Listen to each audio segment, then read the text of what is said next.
Dia ada trauma dengan masa lalu, tapi saya tanya dia kata nak kahwin, cuma tak tahu bila. How?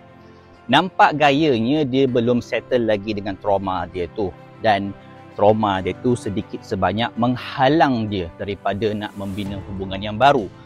Jika itu situasinya, maka nasihat saya adalah dia sepatutnya jumpa terapis dulu, jumpa kaunselor, settle dulu buat trauma tu. Sebab trauma tu kita nampak dia menghalang dia, menyukarkan dia nak move forward, nak ada hubungan baru, nak berkahwin.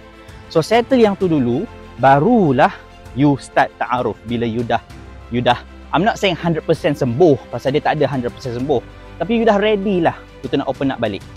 As for you, saya tak sarankan you tunggu, tapi kalau you nak tunggu juga, make sure you set deadline.